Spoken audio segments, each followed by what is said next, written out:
네, 하나님께서 여러분과 함께 하심을 믿습니다. 네, 요즘에 날씨가 너무 좋아졌죠. 예, 그래서 아침, 저녁으로 선선해서 여러분 잠도 잘 주무실 것 같고요.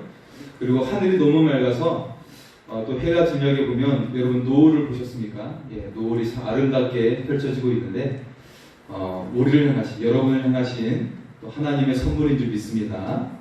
여러분, 우리 인생을 향해 주시는 하나님의 그 선물을 누리시고 날마다 그 사랑을 고백하는 우리의 삶이 될 수 있기를 소원합니다. 어느 선교사님이 부르심을 받고 하와이 원주민들을 향해 선교를 하러 가게 되었다고 합니다. 그것은 너무나도 가난해서 이 원주민들이 옷을 입고 다니지 않는 거예요. 그들은 옷을 입고 복음을 전하는 이 선교사님의 선교사님에게 마음을 열어주지 않았습니다. 그래서 선교사님은 고민을 하다가 그들처럼 옷을 벗고 복음을 전해보자 했더니 그들도 마음을 열고 생전 처음 듣는 그런 복음을 받아들였다고 합니다. 자, 문제는 주일이었어요. 네, 선교사님의 진짜 고민이 시작이 되었죠. 거룩한 주일날 예배 시간에 어떻게 옷을 벗고 예배를 드릴 것인가 고민을 하다가 하나님께 기도했어요.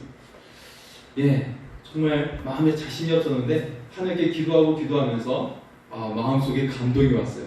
옷을 벗고 예배 인도하기로 했습니다. 자, 그래서 그는 차마 성도들을 볼 수가 없어서 눈을 지그히 감고 강단에 올랐어요. 그리고 이제 마음을 가다듬고 겨우 눈을 뜨기 시작했습니다. 그런데 이게 웬일입니까? 원주민들이 옷을 입고 온 것입니다.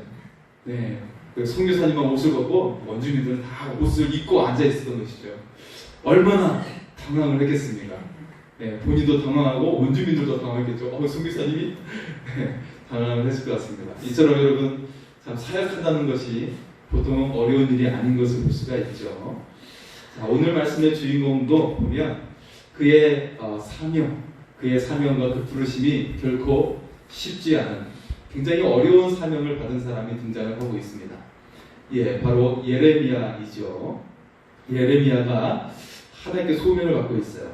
특히 그의 시대는 다른 누구보다도 굉장히 힘든 그 시기를 보내게 됩니다.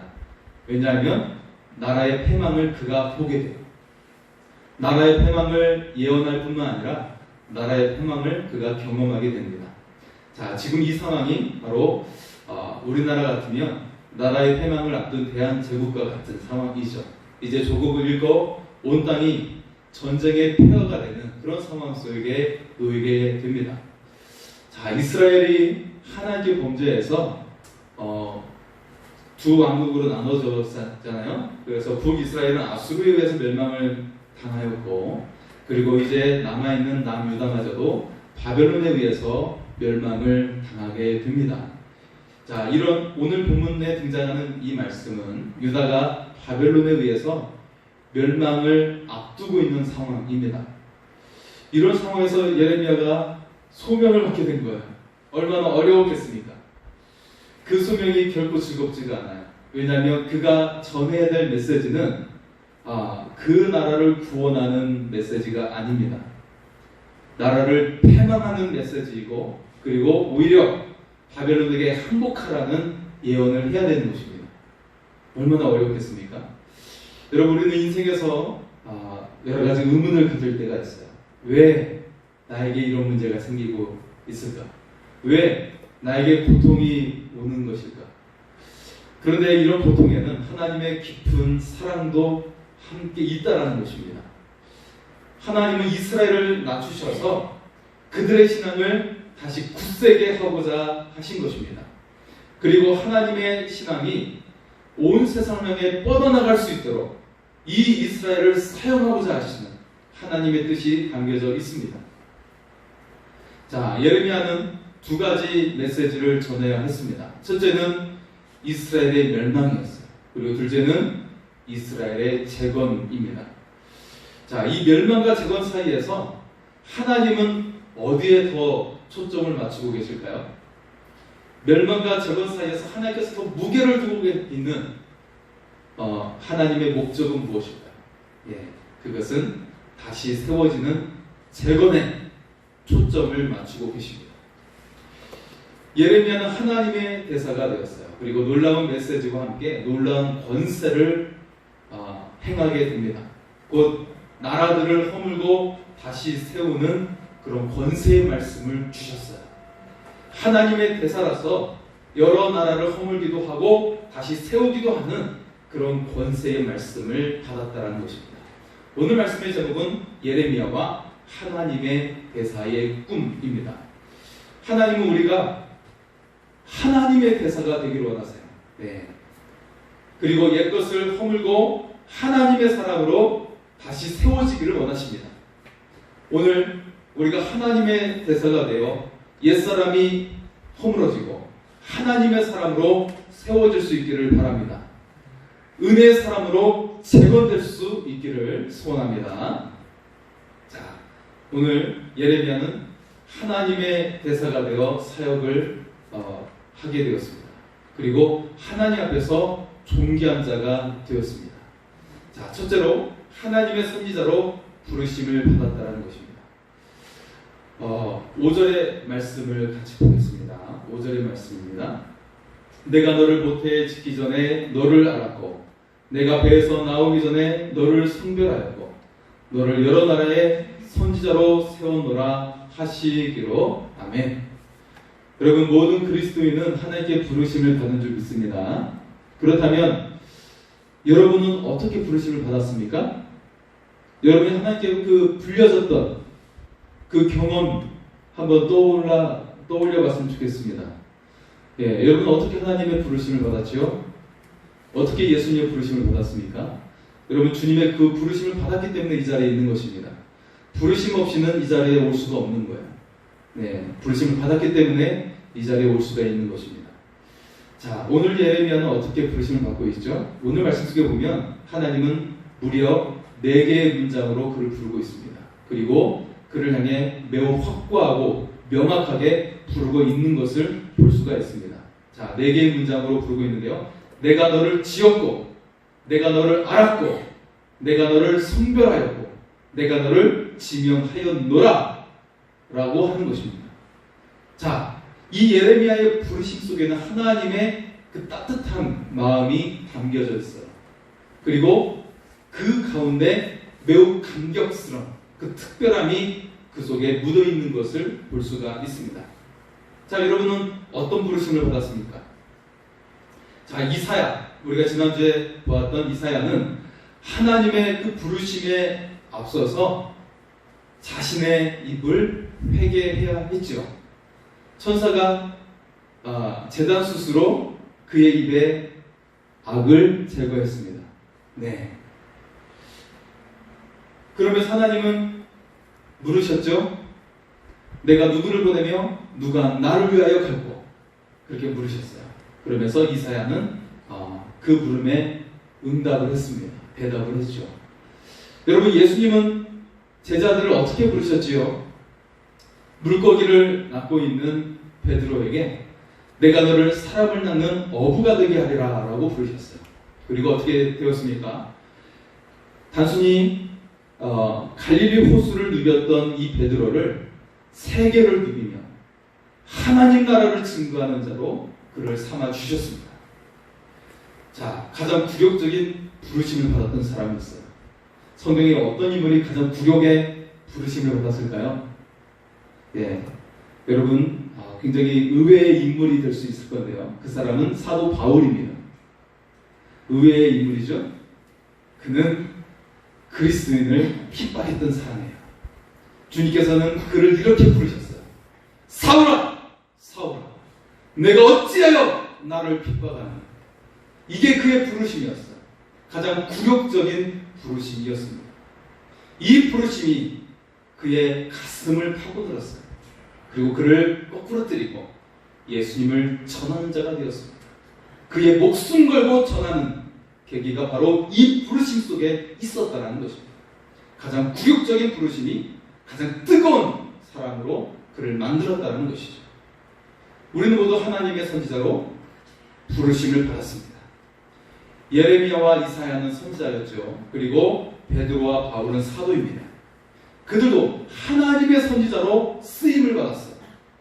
모든 그리스도인들은 부르심을 받았습니다. 특별히 하나님의 선지자로 부르심을 받았습니다.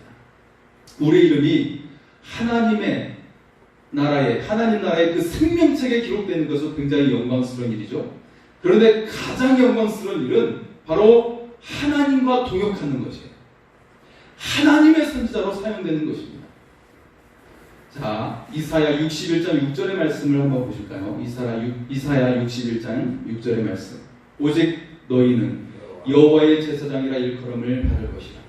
사람들이 너희를 우리 하나님의 봉사자라 할 것이고 너희가 이방 나라들의 재물을 먹으며 그들의 영광을 얻어 자랑할 것이니라. 아멘.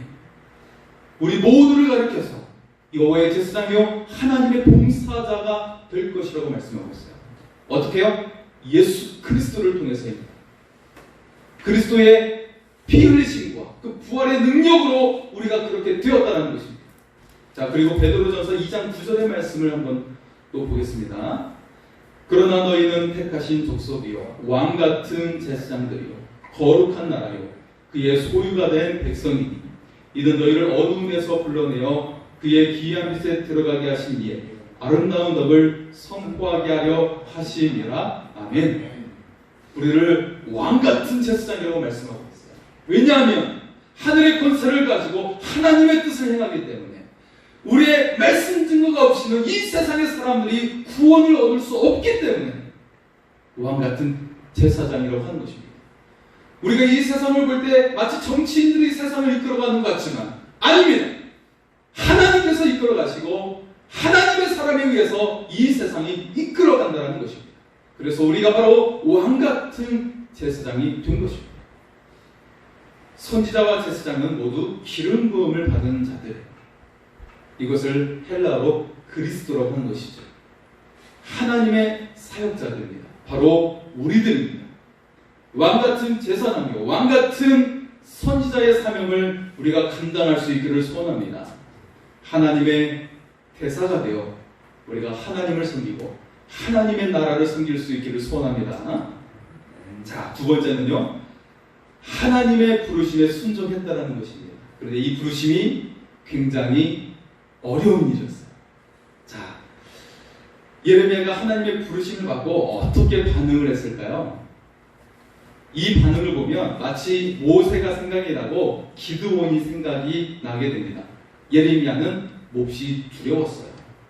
그래서 그는 처음에 핑계를 대게 되면서 그는 거부하게 됩니다. 자, 우리 6절의 말씀을 보겠습니다. 6절입니다. 내가 이르되 슬프도소이다. 주 여호와여 보소서. 나는 아이라 말할 줄을 알지 못하나이다 하니. 예레미야는 자신이 어려서 말할 줄 모른다고 이야기하고 있어요. 좀 말주변도 없고요. 어떻게 말할지도 몰라요. 라고 하면서 거부를 하고 있는 것이죠. 예, 여러분 우리도 하나님의 부르심에 섰을 때 아마 그렇게 말할지도 모르겠습니다. 지난주에 이사야는 어떻게 됐습니까? 그는 이렇게 말을 했어요. 하나님 앞에서 내가 망했다고 이야기하고 있어요. 망했다고 이야기하고 있습니다. 이사야는. 네. 모세는 어떻게 이야기했죠? 모세는 무려 4번이나 거부를 했어요. 4번이나 거절했습니다. 기드온은 어떻게 이야기했습니까? 우리 기드온의 300 용사로 가면 미디안의 그 수십만 명의 그 용사를 물리쳤던 담대한 자들인데 기드온은 그 부르심에 어떻게 이야기했죠? 나는 작은 자에 불과합니다. 제가 어떻게 사용됩니까? 라고 했던 자였어요. 여러분 예레미야가 두려웠습니다. 그럼 그에게 하나님은 매우 인자하시고 따뜻한 목소리로 그에게 용기를 심어주고 계십니다. 7절과 8절의 말씀은 같이 보겠습니다. 7절과 8절입니다. 여호와께서 내게 이르시되 너는 아이라 말하지 말고 내가 너를 누구에게 보내든지 너는 가며 내가 내게 무엇을 명령하든지 너는 말할지니라. 너는 그들 때문에 두려워하지 말라. 내가 너와 함께하여 너를 구원하리라. 나 여호와의 말이니라 하시고 아멘. 하나님은 내가 너와 함께 있을 거야. 두려워하지 마. 내가 너를 구원할 거야. 라고 그에게 약속하시고 용기를 심어주고 계십니다. 그리고 예레미야는 순종했습니다. 자, 예레미야가 전해야 될 메시지는 예루살렘의 멸망이었어요. 그리고 바벨론에게 항복하라는 것이었어요. 자, 냉정하게 보면 그의 메시지는 국가보안법에 위배되는 중범죄에 해당하는 메시지였습니다. 그럼에도 이 부르심에 순종했습니다. 실제로 그의 메시지로 말미암아 그가 고문을 당하고 감옥에 갇히고 구덩이에 묻히고 떨어지고 하는 큰 고통을 당하게 되죠. 자, 여러분은 하나님의 부르심을 위해서 지금 어떻게 살고 있습니까? 이 하나님의 부르심 가운데 어떻게 순종하며 살고 있습니까? 뉴욕 그랜드 센트럴 정거장에 짐 나르는 흑인 노인이 있었어요. 그의 이름은 레스턴 크리스빌이라는 사람입니다. 수백 명의 사람이 그의 사랑과 친절을 통해서 예수님의 사랑을 경험했다고 말을 하는 것. 그가 얼마나 친절한지 저는 그 속에서 예수님의 사랑을 보았어요 라고 고백을 하는 것입니다. 크로스비는 특히 신체 장애인 손님들을 적극적으로 즐겨 도왔다고 합니다. 그때마다 그는 똑같은 말을 그들에게 해주었다고 합니다. 이런 말이었습니다. 저는 한쪽 눈을 잃었습니다. 몹시 고통스러웠고 지금도 불편합니다. 그러나 저는 이것을 예수님의 낙인이라고 생각하고 있습니다. 이 말을 하면서 장애인들을 도왔다는 것이죠. 가진 것도 없고 한쪽 눈도 잃었지만 섬김과 봉사로 예수님의 사랑을 전한 것입니다.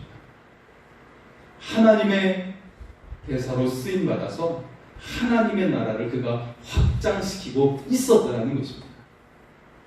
여러분, 내가 지금 가진 것이 없어도 내가 몸에 불구가 있다 할지라도 그 모습 그대로 우리가 하나님께 사용되는 은혜의 사람이 될 수 있기를 소원합니다.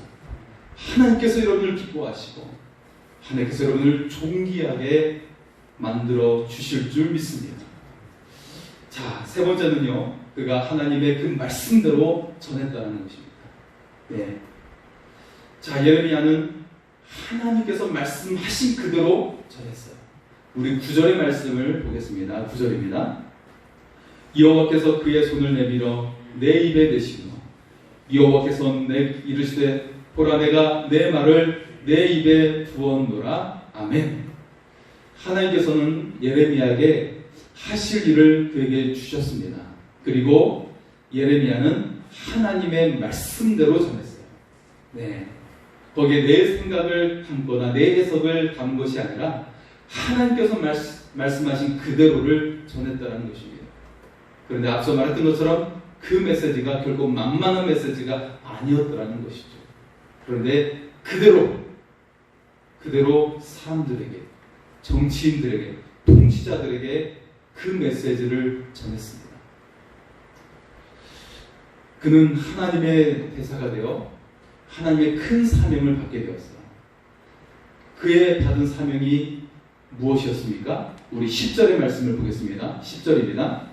보라, 내가 오늘 너를 여러 나라와 여러 왕국 위에 세워 내가 그것들을 뽑고 파괴하며 파멸하고 넘어뜨리며 건설하고 심게 하였느니라 하시니라. 아멘. 그의 사명을 통해 여러 나라가 뽑히고 파괴되고 그리고 다시 세워지고 건설되어지는 역사가 일어나게 된 것입니다. 예레미야는 여러 나라의 그 심판의 예언을 하게 됩니다. 먼저 예루살렘, 그리고 옆에 있던 애굽, 에돔, 블레셋, 바빌론의 심판에 대해 예언합니다. 그리고 실제로 예루살렘의 멸망을 경험하게 됩니다. 그러니 그의 사명이 매우 어려운 것이었어요. 곧 닥칠 예루살렘의 멸망, 나의 가족들의 죽음, 친구들의 죽음, 이 백성들의 죽음을 목도하고 사랑하는 사람들이 포로로 끌려가는 상황들을 보게 된 것입니다. 어쩌면 예레미야가 이런 고통을 받아야 되기 때문에 하나님께서는 그를 부르실 때 더 인자하고 그 따뜻한 음성으로 그를 부르셨는지 모릅니다. 자, 그렇다면 예레미야의 예언에서 하나님께서 가장 비중을 두는 것이 무엇일까요? 심판이었을까요? 아닙니다. 하나님은 심판을 말씀하고 계시지만 더 비중을 두고 있는 것은 바로 메시아의 도래와 예루살렘의 회복을 강조하고 계십니다. 영광 가운데 새롭게 세워지는 것에 더 초점을 맞추고 계신다는 것입니다. 예레미야 29장 11절의 말씀을 같이 보겠습니다. 예레미야 29장 11절입니다. 여호와의 말씀이니라. 너희를 향한 나의 생각을 내가 아나니 평안이요 재앙이 아니니라. 너에게 미래와 희망을 주는 것이니라. 아멘. 여러분, 우리를 향하신 하나님의 목적은 재앙이 아닙니다. 우리에게 평안을 주고 미래와 희망을 주는 것임을 우리가 믿을 수 있기를 소원합니다. 지금 고통스러운 일이 있습니까? 마음속에 두려움과 염려가 있습니까? 이것은 하나님께서 주시는 목적이 아닙니다. 오히려 이 가운데 하나님은 더욱더 우리를 강하게 만들어주시고 더 큰 것을 담을 수 있는 큰 그릇이 되게 하신다는 것입니다. 우리에게 미래와 희망을 주시는 그 하나님을 따라 은혜의 삶을 살아갈 수 있기를 소원합니다. 예레미야 32장 40절과 41절의 말씀도 보겠습니다.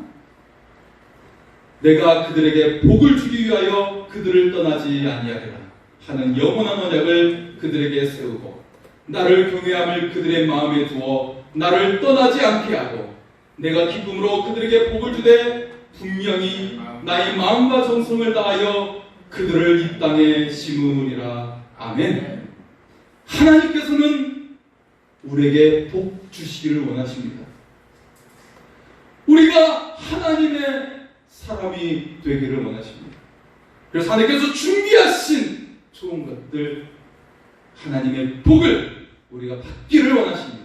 그것을 하나님의 마음과 하나님의 정성을 다해 우리에게 그렇게 세우게 되기를 원하고 계십니다. 우리를 향해 아름다운 인생으로 만들기를 의도하고 계획하고 계신다는 것입니다.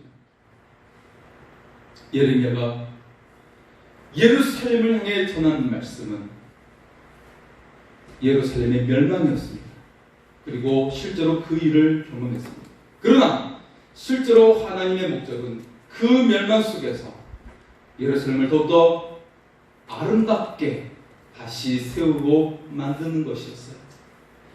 우리가 우리의 집을 짓는데 그 기둥이 상하고 벌레가 다 갉아먹고 곰팡이가 쓸고 그런 집을 여러분 리모델링 한다고 그 집이 온전히 세워지겠습니까? 다시 때려 부수고 다시 기반을 닦고 기둥을 세워야 되지 않겠습니까? 우리의 신앙이 무너져 있다면, 세상의 마음이 우리를 흔들고 있다면 그 모든 마음을 제거하고 다시금 세울 수 있기를 소원합니다. 그리스도의 보혈의 피 위에 세워질 수 있기를 바랍니다. 그리스도의 그 십자가 위에 우리의 믿음을 다시금 세울 수 있기를 소원합니다.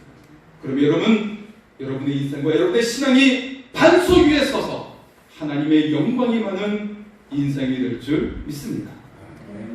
마지막으로 네 번째는 하나님의 마음으로 애가를 불렀다라는 것입니다. 여러분 예레미야의 별명이 있죠. 그의 유명한 별명은 바로 눈물의 선지자입니다. 예레미야가 부른 그 슬픈 노래라고 해서 애가서가 따로 있습니다. 예레미야는 예루살렘의 파멸을 예언을 했어요. 가슴이 찢어지고 마음이 아프죠. 자, 이 파멸을 예언했는데 그는 다른 누구보다도 예루살렘을 사랑했습니다. 자신의 조국의 사람들을 사랑했던 사람입니다. 그는 이 예레미야서를 통해서 곳곳에서 눈물을 흘리면서 하나님의 말씀을 전했습니다. 그리고 슬픔의 노래를 지어서 불렀습니다. 예레미야는 하나님의 마음으로 애가를 불렀습니다. 하나님의 마음으로 예루살렘을 향해 슬퍼했습니다. 하나님의 마음으로 사람들의 영혼을 사랑했습니다. 지금 우리가 이 땅을 향해 가져야 될 마음은 하나님의 마음입니다. 이 땅을 향해 하나님의 마음을 간직하고 바라볼 수 있기를 소원합니다. 내 가족을 향한, 그리고 자녀들을 향한 하나님의 마음을 간직할 수 있기를 소원합니다. 뉴욕 데일리 뉴스에 감동적인 이야기가 실렸습니다. 한 마을에 17살의 소년 마이크 부캐년, 지붕 위에서 투신 자살을 시도하고 있었습니다. 그의 어머니는 가출을 했고 아버지는 알코올 중독자가 되어 있었어요. 그는 너무 많은 문제와 걱정 속에서 몇 해를 고민하다가 자살을 계획한 것입니다.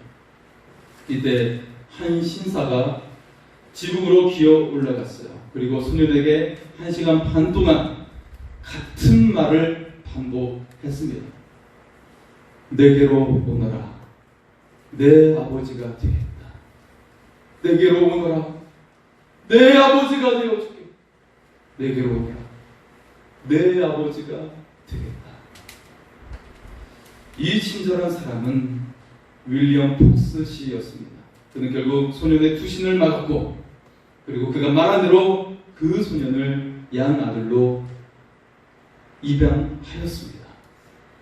여러분, 하나님을 믿는다는 것은 내게로 오라, 내가 내 아버지다라고 말씀하시는 하나님께 반응하는 것입니다. 하나님 아버지께 내 삶의 성공과 실패에 대한 모든 판단을 맡기고 우리를 아들과 딸로 삼아주시는 그 사랑의 품에 나를 맡기는 것입니다. 이스라엘이 아름답게 세워지기 전에 다시 허물 수밖에 없었습니다. 지금 우리 인생에 여러 문제가 가득하다면 우리가 내려놓을 수 있기를 바랍니다. 그리고 하나님 아버지의 사랑 안에서 다시 세워질 수 있기를 소원합니다. 여러분의 인생이 하나님의 손에 들리고 아름답게 나오게 될 줄 믿습니다. 우리 하나님의 사랑을 사모하며 같이 찬양하겠습니다.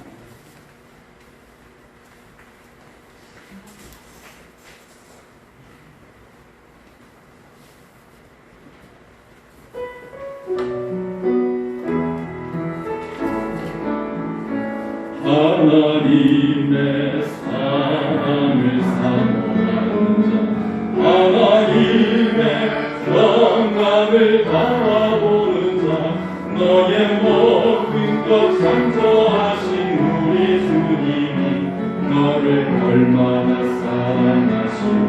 하나님께 찬양과 하나님께 찬양과 경배하는 자, 하나님의 선하심을 닮아가는 자, 너의 모든 것 창조하신 우리 주님이 너를 사랑하시오.